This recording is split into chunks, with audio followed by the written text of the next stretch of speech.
Assalamualaikum warahmatullahi wabarakatuh. Bismillahirrahmanirrahim. Alhamdulillahi rabbil alamin. Wa bihi nasta'inu ala umurid dunya waddin. Allahumma sholli wa sallim wa barik ala habibina wa syafi'ina Sayyidina wa maulana Muhammadin wa ala alihi wa ashabihi wa man tabi'ahum bi ihsanin ila yaumiddin. Amma ba'du. Tema malam hari ini kita akan belajar tentang bersih-bersih. Tapi bukan bersih-bersih fisik ya, tapi bersih-bersih sisi dalam diri kita. Minggu ini kita belajar cara membersihkan pikiran. Meskipun insya Allah tidak terlalu rumit lah, kita mikir yang praktis-praktis saja. Karena bersih-bersih itu kalau terlalu filosofis tidak jadi bersih-bersih. Wong ini praktek kok, bukan mikir. Baik, bismillah ya, kita mulai. Ya tentu saja bersih-bersih pikiran itu dengan asumsi isi pikiran kita itu mungkin sudah banyak yang kadaluarsa, yang out of date, yang kotor, yang ngeres, yang ruwet, yang bulet, dan lain sebagainya. Ayo bersih-bersih. Nanti di banyak tradisi filsafat, khususnya tradisi filsafat timur, itu mengidealkan berpikir itu harus jernih. Mengidealkan kejernihan, kebersihan pikiran. Tidak sekedar teknik berpikir yang canggih, tapi pikiran itu sendiri harus bersih, harus jernih, tidak terkontaminasi oleh hal-hal yang dianggap negatif. Ini yang oleh banyak orang sering dianggap sebagai bedanya tradisi timur dan tradisi barat. Kalau barat membahas pikiran banyak fokus bagaimana dia kritis, bagaimana dia valid, bagaimana dia jelas, bagaimana dia tidak bulet dan lain sebagainya. Lebih ke teknis. Sementara kalau di timur lebih mengutamakan kejernihannya. Nah, malam hari ini kita belajar menjernihkan pikiran. Baik, kita mulai ya. Karena tadi saya bilang timur ya, kita kutip beberapa gagasan para filosof timur. Tokoh-tokoh dari timur. Nah, saya awali dari quote saja dulu sebelum nanti ke teknis membersihkan pikiran kita. Ada quotes menarik, yang ini pernah juga kita kutip di beberapa sesi tentang kekuatan pikiran, yaitu dari Buddha. Beliau mengatakan bahwa hidup kita itu dibentuk oleh pikiran kita. Kita menjadi apa yang kita pikirkan. Kegembiraan itu mengikuti pikiran yang jernih, seperti bayangan yang tidak pernah pergi. Quotes ini isinya 3 hal secara sekaligus. Yang pertama, hidup itu dibentuk oleh pikiran kita. Yang kedua, kita adalah apa yang kita pikirkan. Dan yang ketiga, pikiran jernih itu menggembirakan. Sebagaimana bayangan dengan sesuatu yang dibayanginya. Jadi kalau orang kok pikirannya jernih, otomatis gembira. Kenapa kok kita galau? Kemungkinan pikiran kita ruwet. Jadi tidak karu-karuan, itu terus kita sedih. Tapi kalau pikiran kita jernih, oh yang salah ini, yang benar ini. Oh yang cocok ini, yang tidak cocok ini. Kalau tegas jelas, itu kan kita senang, gembira, lega. Tapi kok masih banyak kerumitan-kerumitan, keruwetan-keruwetan, tidak jernih, itu biasanya kita masih galau. Maka kegembiraan itu mengikuti pikiran yang jernih. Dan diri kita itu dibentuk oleh pikiran kita. Kalau kalian menganggap, Pak, siapa sih saya ini? Saya ini orang rusak loh, Pak. Nah, kamu sendiri menganggap dirimu orang rusak. Itu kan berarti nanti ketika kamu menjalani hidupmu, kamu akan memposisikan dirimu sebagai orang yang rusak. Jadi kita adalah pandangan kita sendiri, pikiran kita sendiri tentang diri kita. Nah, teman-teman boleh flashback ke belakang ya. Selama ini saya itu orang kayak gimana sih? Itu kemungkinan besar berawal dari pikiran kita sendiri. Jadi mungkin kalau bahasa jauhnya tidak penting kamu ganteng beneran apa tidak. Yang penting apa? Kamu merasa ganteng.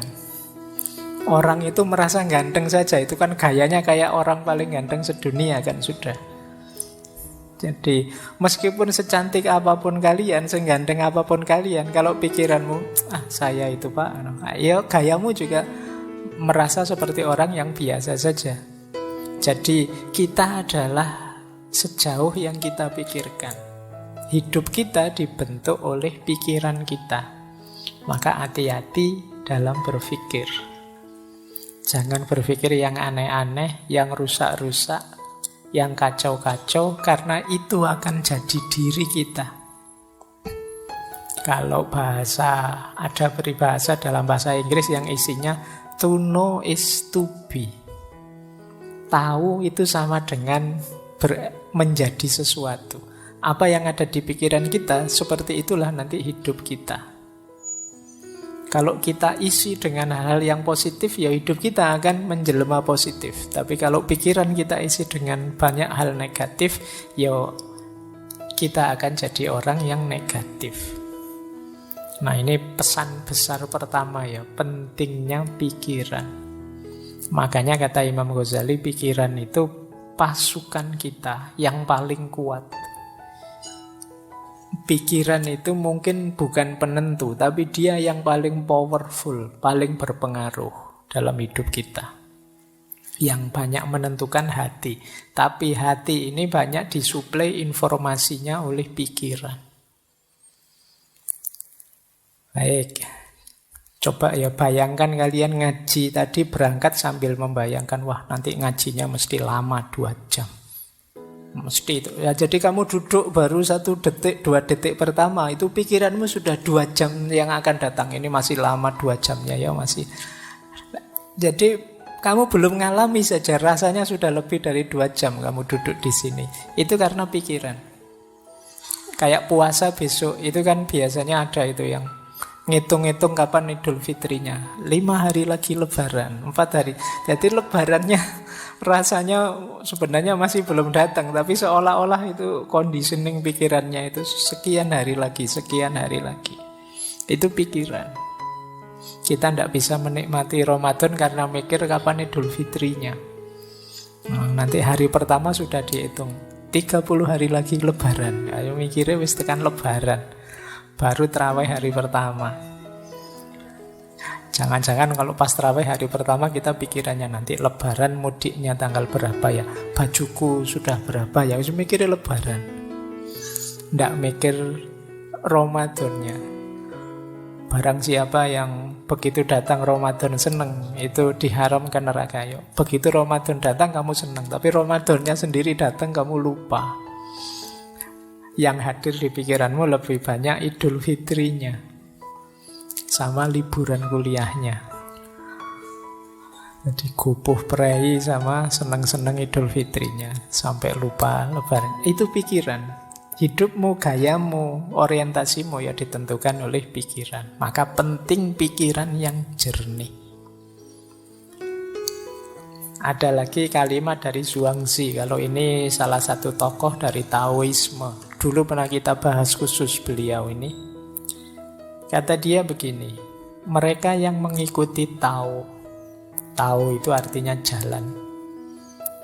Ini konsepnya mungkin agak dekat dengan kalau dalam Islam ada thariqat, sama-sama jalan. Meskipun definisinya agak harus didalami lagi, tidak sederhana tahu itu. Tapi siapa yang mengikuti tahu pasti memiliki pikiran yang jernih. Orang yang pikirannya jernih ini, mereka tidak membebani pikiran mereka dengan kecemasan. Dan luwes, lentur, mudah menyesuaikan diri dengan kondisi eksternal. Ini cirinya orang yang pikirannya jernih.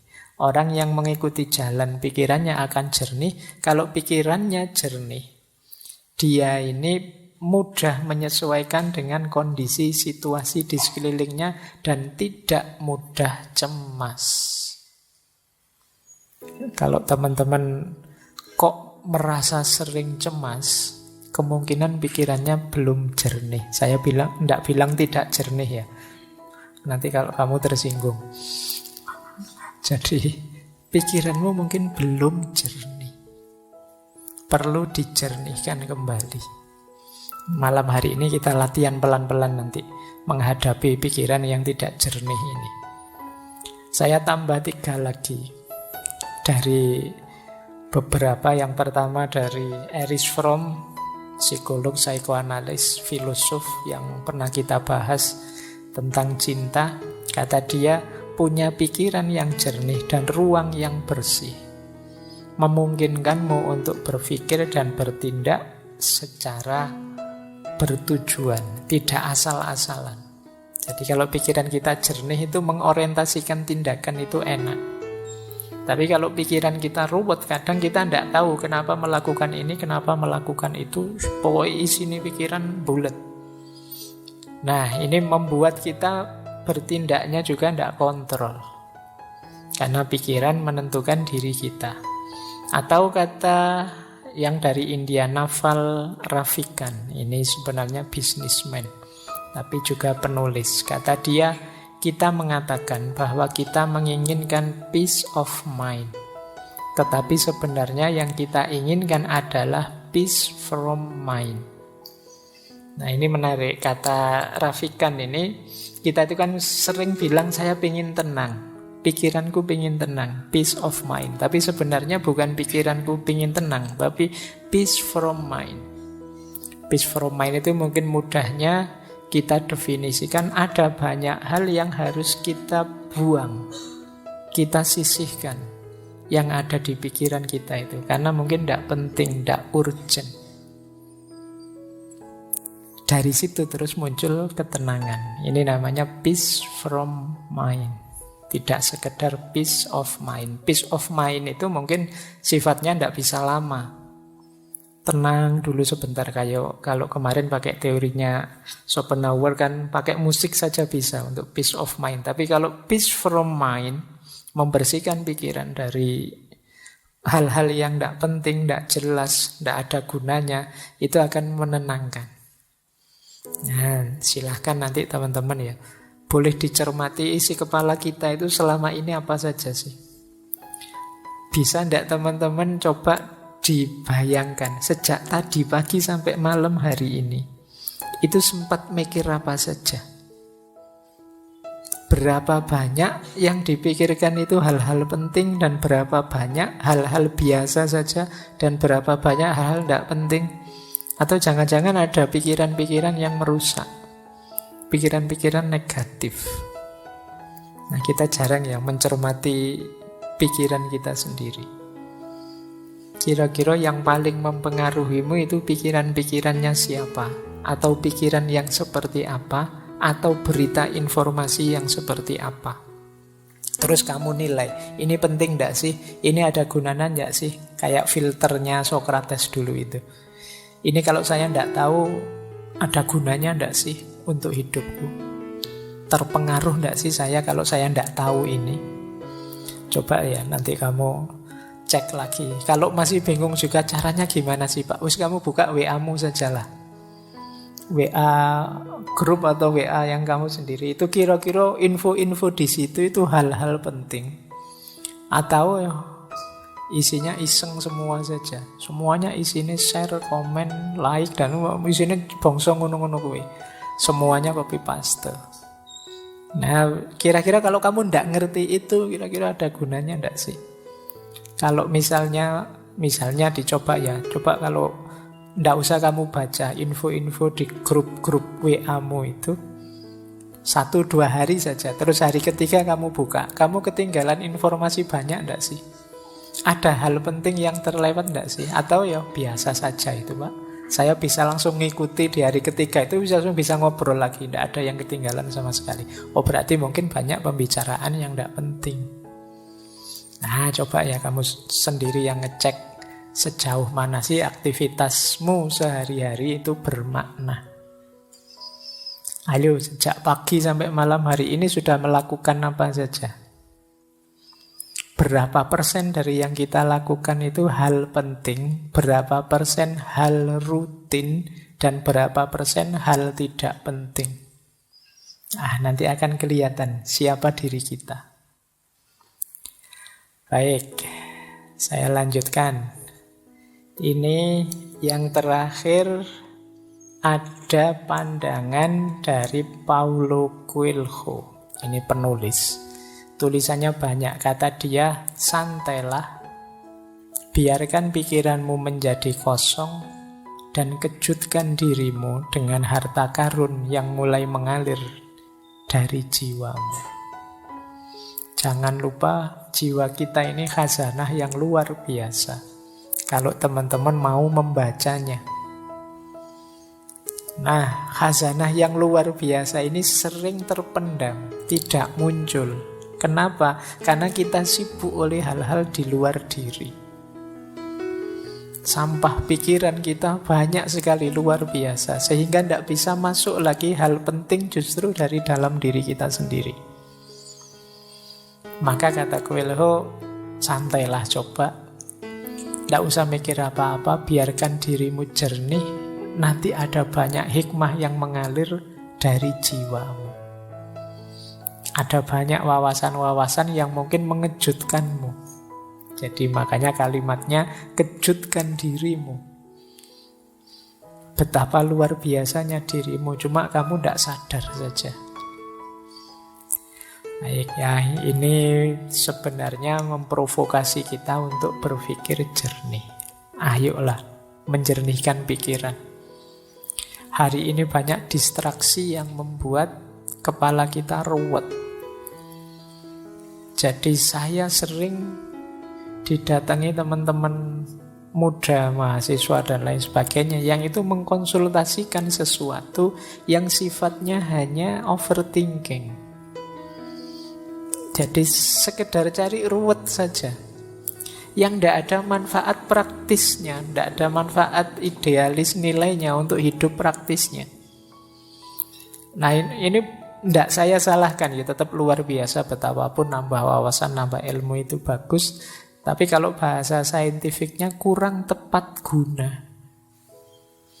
Jadi ya nambah ilmu oke saja, nambah wawasan oke saja. Tapi kalau bisa ya yang paling tepat guna, manfaat untuk meningkatkan kualitas dirimu dan kualitas hidupmu. Jadi jangan hanya dipilih, wah rasanya ini menarik Pak. Ya kalau menarik ya banyak hal menarik, luar biasa. Tapi itu manfaat enggak untuk hidupmu? Penting enggak untuk peningkatan kualitas dirimu? Nah, baik, ya mumpung masih muda. Jadi kalau timbunan wawasanmu itu sesuatu yang manfaat, baik untuk dirimu dan untuk lingkunganmu, ya insya Allah nanti kalian akan jadi orang yang hidup seperti dijanjikan Allah. Semakin nambah ilmunya, semakin tinggi derajatnya. Baik, bismillah, yuk kita mulai bersih-bersih. Ya, ini yang ada di pikiran kita, yang penting dibersihkan. Nanti pelan-pelan ya kita bersihkan satu-satu. Yang pertama negative thinking, yang kedua overthinking. Yang overthinking nanti kita langsung shortcut saja bagian praktisnya karena kita sudah pernah membahas ini meskipun digabung dulu dengan insecurity. Dan yang ketiga dirty mind. Dirty mind itu pikiran yang kotor. Ya, biasanya kalau kalian buka kamus Detik Main itu pikirannya itu arahnya ke situ-situ terus. Ya, situ-situ kalian ngerti lah ya, sudah balik semua kan ini. Saya tidak perlu menjelaskan detail, apalagi dikasih ilustrasi gambar kan tidak perlu. Kalian sudah ngerti, pikiranmu gambarnya sudah begitu semua. Ini pikiran kotor. Mungkin kalian gelisah, ini caranya piye ya menghapus ini. Begitu melihat terkenang-kenang terus. Video tahun berapa itu masih ada gambarnya di sini nempel. Bahkan kamu masih apal itu, kamu simpen di folder mana, tersembunyi di mana, itu hanya kamu yang tahu. Nah, ini berhubungan dengan pikiran kotor, dirty mind. Ya kalau pikiranmu tidak jernih, wong tadi hidupmu itu dibentuk oleh pikiranmu, jangan-jangan ya kamu profilmu tidak jauh-jauh dari situ. Kalau kacamata kotor, melihat apa saja di sekelilingmu, ya rasanya realitas sekelilingmu itu kotor. Jangan-jangan yang salah bukan realitasnya, tapi memang kacamatamu yang salah. Pikiranmu yang kotor. Bismillah, kita awali yang pertama, bersih-bersih pikiran negatif. Pokoknya mikirnya jelek-jelek terus. Pikiran negatif itu pikiran apapun yang terkait dengan kondisi emosi kita yang destruktif atau tidak menyenangkan. Mungkin berhubungan dengan kemarahan, kecemasan, depresi, pesimis. Cirinya apa pikiran negatif itu? Cirinya secara umum ada 4. Pikiran negatif itu otomatis yang pertama. Datang begitu saja. Kalau orang sudah berpikir negatif, ya tidak pakai diusahakan. Sebentar Pak, saya lihat sisi negatifnya, tidak begitu. Otomatis yang muncul itu negatif sudah. Ini sifatnya otomatis. Tidak secara sengaja dirancang untuk negatif, memang wataknya watak negatif. Jadi kalian mungkin ada yang sering berpikiran negatif, sadarilah bahwa itu munculnya sering otomatis saja. Mungkin karena sering kita lakukan, sering kita biasakan. Yang kedua, pikiran negatif itu distorted. Terdistorsi. Maksudnya terdistorsi itu kalau melihat sesuatu tidak utuh, hanya dilihat sisi jeleknya saja. Jadi, misalnya ngaji filsafat ini kan kurangnya juga banyak. Meskipun bagi banyak orang manfaatnya juga ada, tapi yang manfaat tidak dilihat, yang dilihat jeleknya saja. Mungkin ngaji kok selesainya jam 10 malam, itu pun ngomong sendiri Pak Faiznya tidak ada. Nah, itu memang jelek yang bagian itu. Kemudian ngaji kok tidak ada rekaman videonya, kalau direkam suara saja, saya sering dikritik itu. Biar saja lah, biar ada jeleknya untuk mancing yang pikirannya negatif. Jadi kalau tidak begitu kan tidak terpancing, tidak kelihatan kalau pikiranmu negatif. Jadi pikiran negatif itu terdistorsi. Jadi melihat apa-apa dipotong bagian negatifnya. Orang seperti ini biasanya sulit senyum. Pikirannya ruwet terus kalau ada apa-apa itu.